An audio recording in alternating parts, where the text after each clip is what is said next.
ओम शांति 30/9/2025 की मुरली है। मुख्य रूप से बाबा ने कहा, सदा श्रीमत पर चलते रहना है, कभी हट नहीं करना है। अपने को आपे ही राज तिलक देने के लिए पढ़ाई पढ़कर गैलप करना है। अपने को कभी घाटा नहीं डालना है। सर्वप्रति रहमदिल और कल्याणकारी बनना है। सर्विस का बहुत शौक रखना है। आगे कहा, संगम पर बहुत सिंपल साधारण रहना है, क्योंकि यह बनवा में रहने का समय है। यहाँ कोई भी आशा नहीं रखनी है। कभी अपने हाथ में लौ नहीं लेना है।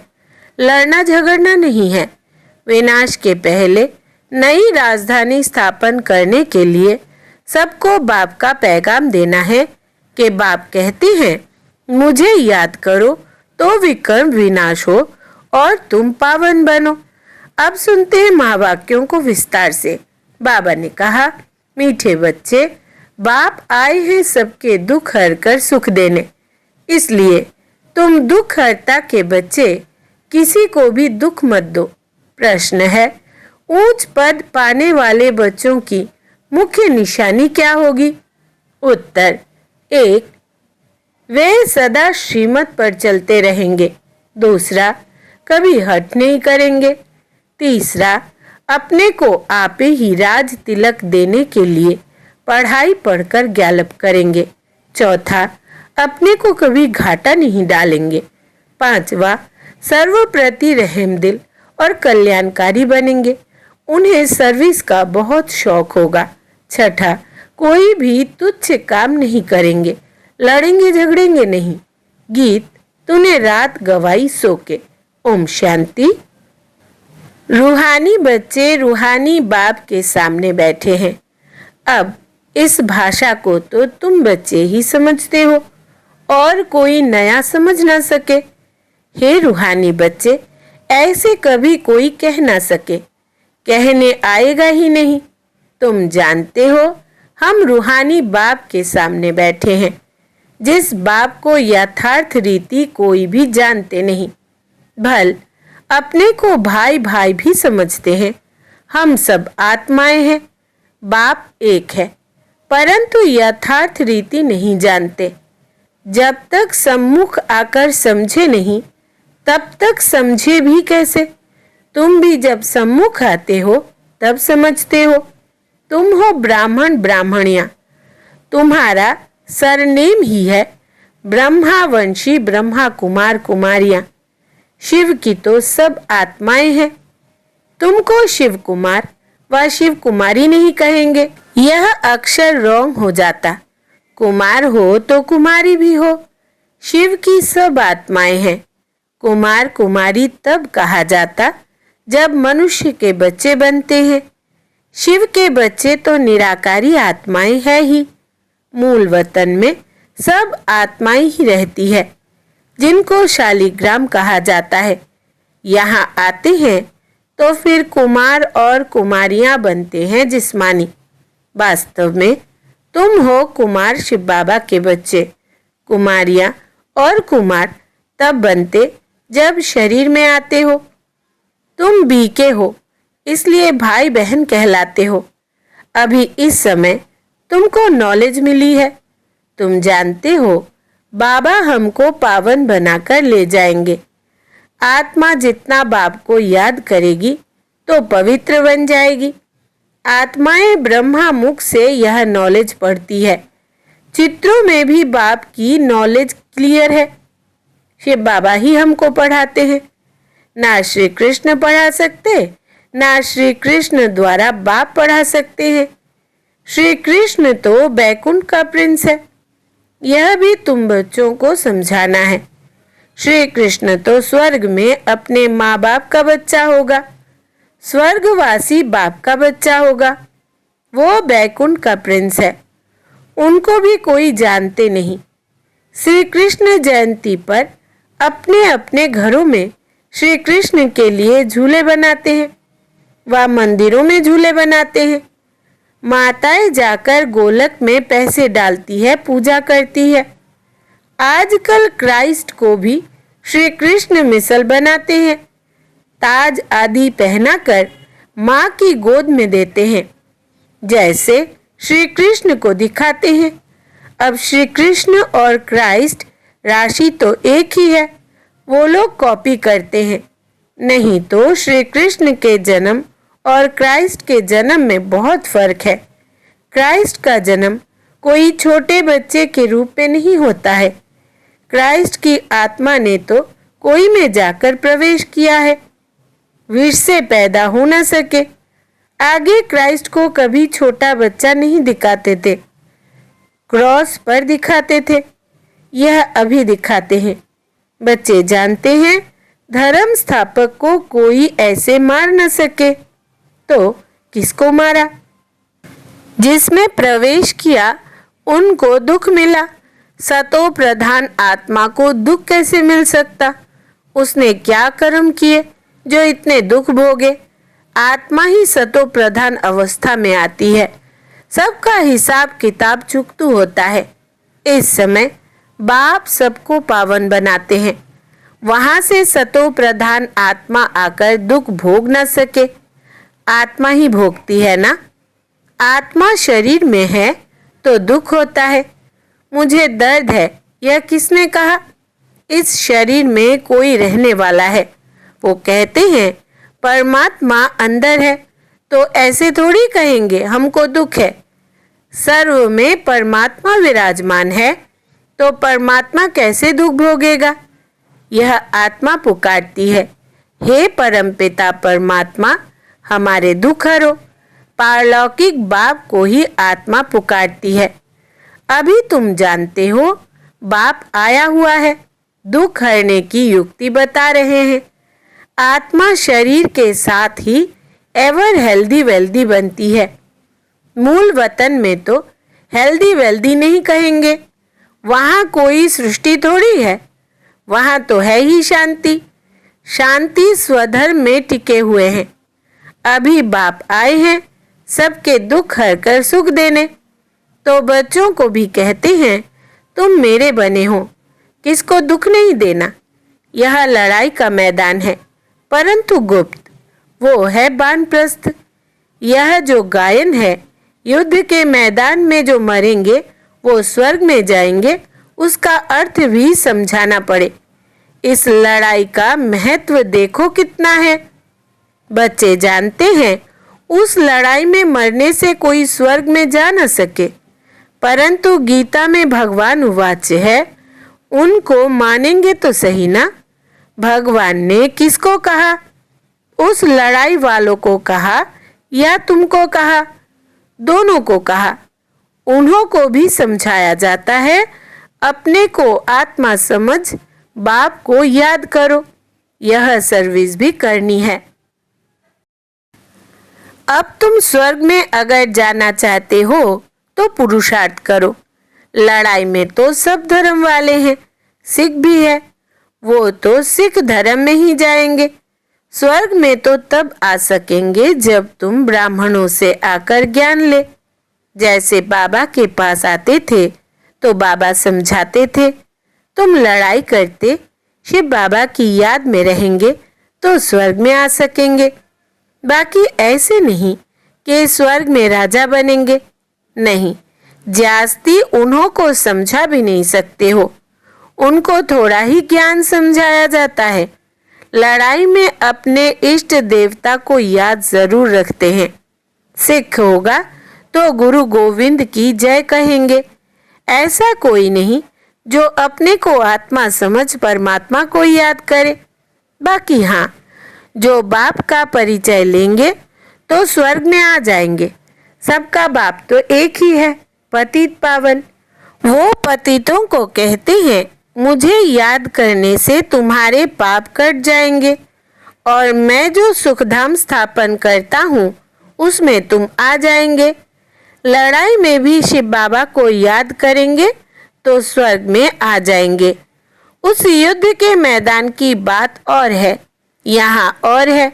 बाप कहते हैं ज्ञान का विनाश नहीं होता है। शिव बाबा के बच्चे तो सब है। अब शिव बाबा कहते हैं मामेकम याद करने से तुम मेरे पास आ जाएंगे मुक्ति धाम। फिर जो ज्ञान सिखाया जाता है वो पढ़ेंगे तो स्वर्ग की राजाई मिल जाएगी। कितना सहज है। स्वर्ग में जाने का रास्ता सेकंड में मिल जाता है। हम आत्मा बाप को याद करती है। लड़ाई के मैदान में तो खुशी से जाना है, कर्म तो करना ही है। देश के बचाव के लिए सब कुछ करना पड़ता है। वहाँ तो है ही एक धर्म, मतभेद की कोई बात नहीं। यहाँ कितना मतभेद है। पानी पर, जमीन पर झगड़ा। पानी बंद कर देते हैं तो पत्थर मारने लग पड़ते हैं। एक दो को अनाज नहीं देते तो झगड़ा हो जाता है। तुम बच्चे जानते हो, हम अपना स्वराज्य स्थापन कर रहे हैं। पढ़ाई से राज्य पाते हैं। नई दुनिया जरूर स्थापन होनी है। नूंद है तो कितनी खुशी होनी चाहिए। कोई भी चीज में लड़ने झगड़ने की कोई बात नहीं। रहना भी बहुत साधारण है। बाबा ने समझाया है, तुम ससुर घर जाते हो इसलिए अब बनवा में हो। सभी आत्माएं जाएंगी, शरीर थोड़ी जाएंगे। शरीर का अभिमान भी छोड़ देना है। हम आत्मा हैं। 84 जन्म अब पूरे हुए हैं। जो भी भारतवासी है बोलो, भारत स्वर्ग था। अब तो कलयुग है। कलयुग में अनेक धर्म है। सतयुग में एक ही धर्म था। भारत फिर से स्वर्ग बनना है। समझते भी है भगवान आया हुआ है। आगे चल भविष्यवाणी भी करते रहेंगे। वायुमंडल देखेंगे ना तो बाप बच्चों को समझाते हैं। बाप तो सभी का है ना, सबका हक है। बाप कहते हैं, मैं आया हूँ और सबको कहता हूँ, माँ में कम याद करो तो तुम्हारे विकर्म विनाश होंगे। अभी तो मनुष्य समझते हैं कभी भी लड़ाई हो सकती है। यह तो कल भी हो सकती है। लड़ाई जोर भरने में देरी थोड़ी लगती है। परंतु तुम बच्चे समझते हो, अभी हमारी राजधानी स्थापन हुई नहीं है तो विनाश कैसे हो सकता है। अर्जुन बाप का पैगाम ही चारों तरफ कहाँ दिया है। पतित पावन बाप कहते हैं, मुझे याद करो तो विकर्म विनाश होंगे। यह पैगाम सबके कानों पर जाना चाहिए। भर लड़ाई लगे, बम्स भी लग जाए, परंतु तुमको निश्चय है कि हमारी राजधानी जरूर स्थापन होनी है। तब तक विनाश हो नहीं सकता। विश्व में शांति कहते हैं ना, विश्व में वार होगी तो विश्व को खत्म कर देंगे। यह है विश्वविद्यालय। सारे विश्व को तुम नॉलेज देते हो। एक ही बाप आकर सारे विश्व को पलटाते अर्थात परिवर्तन करते हैं। वो लोग तो कल्प की आयु ही लाखों वर्ष कह देते हैं। तुम जानते हो इनकी आयु पूरे 5000 वर्ष है। कहते हैं क्राइस्ट से 3000 वर्ष पहले हेवन था। इस्लामी बौद्धि आदि सबका हिसाब किताब निकालते हैं। उनसे पहले दूसरे कोई का नाम है नहीं। तुम अंगे अक्षरे बता सकते हो तो तुमको कितना नशा रहना चाहिए। झगड़े आदि की बात ही नहीं। झगड़ते वो है जो निधन के होते हैं। तुम अभी जो पुरुषार्थ करेंगे 21 जन्मों के लिए प्रारब्ध बन जाएगी। लड़ेंगे झगड़ेंगे तो ऊंच पद भी नहीं मिलेगा, सजाएं भी खानी पड़ेगी। कोई भी बात है, कुछ भी चाहिए तो बाप के पास आओ। गवर्नमेंट भी कहती है ना, तुम फैसला अपने हाथ में नहीं उठाओ। कोई कहते हैं हमको विलायत का बूट चाहिए। बाबा कहेंगे बच्चे अभी तो बनवा में हो, वहां तुमको बहुत माल मिलेंगे। बाप तो राइट ही समझाएंगे ना कि यह बात ठीक नहीं है। यहाँ तुम यह आशा क्यों रखते हो। यहाँ तो बहुत सिंपल रहना चाहिए, नहीं तो देह अभिमान आ जाता है। इसमें अपनी नहीं चलानी होती है। बाबा जो कहे बीमारी आदि है, डॉक्टर आदि को भी बुलाते हैं।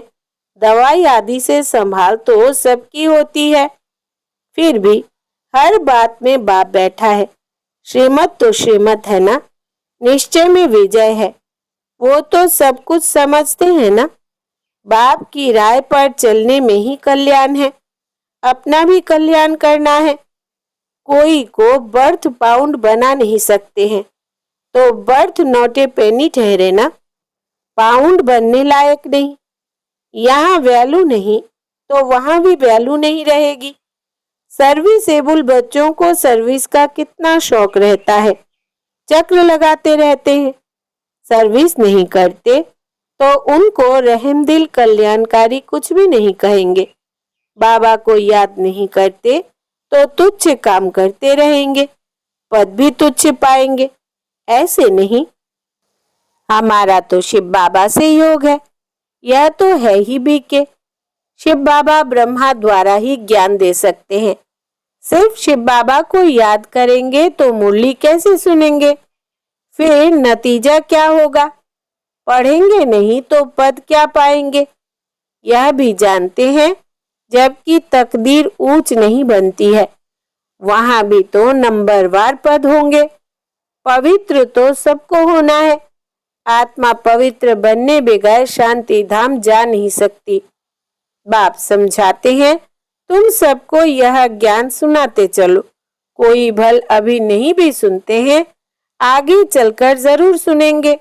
अभी कितने भी विघ्न तूफान जोर से आए, तुम्हें डरना नहीं है, क्योंकि नए धर्म की स्थापना होती है ना।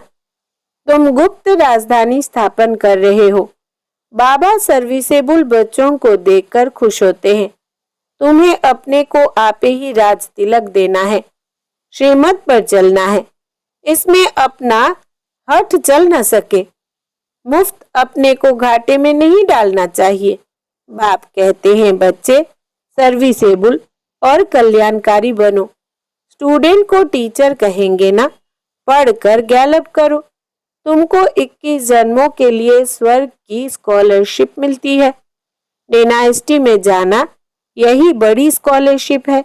अच्छा, मीठे मीठे सिकिलदे बच्चों प्रति माता पिता बाप दादा का याद प्यार और गुड मॉर्निंग। रूहानी बाप की रूहानी बच्चों को नमस्ते। हम रूहानी बच्चों की रूहानी माता पिता बाप दादा को याद प्यार, गुड मॉर्निंग और नमस्ते बाबा नमस्ते।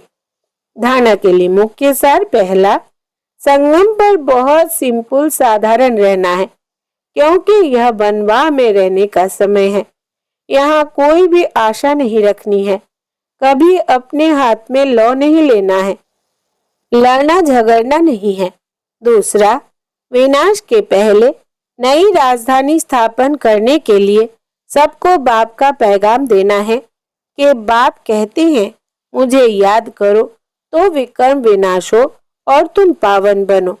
वरदान है, संतुष्टता की विशेषता द्वारा सेवा में सफलता मूर्त बनने वाले संतुष्ट मणि भव। विस्तार है, सेवा का विशेष गुण संतुष्टता है। यदि नाम सेवा हो और स्वयं भी डिस्टर्ब हो व दूसरों को भी डिस्टर्ब करे तो ऐसी सेवा ना करना अच्छा है। जहाँ स्वयं के प्रति व संपर्क वालों से संतुष्टता नहीं, वो सेवा ना स्वयं को फल की प्राप्ति कराती है न दूसरों को।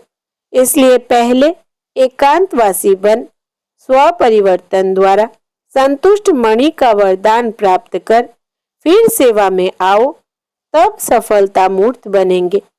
स्लोगन है, विघ्नों रूपी पत्थर को तोड़ने में समय न गवाकर उसे हाई जंप देकर पार करो। विघ्नों रूपी पत्थर को तोड़ने में समय न गवाकर उसे हाई जंप देकर पार करो। अव्यक्त इशारे। अब लगन की अग्नि को प्रज्वलित कर योग को ज्वाला रूप बनाओ। ज्वाला स्वरूप याद के लिए मन और बुद्धि दोनों को एक तो पावरफुल ब्रेक चाहिए और मोड़ने की भी शक्ति चाहिए। इससे बुद्धि की शक्ति व कोई भी एनर्जी वेस्ट ना होकर जमा होती जाएगी। जितनी जमा होगी उतना ही परखने की, निर्णय करने की शक्ति बढ़ेगी। इसके लिए अब संकल्पों का विस्तार बंद करते चलो, अर्थात समेटने की शक्ति धारण करो। अच्छा, ओम शांति।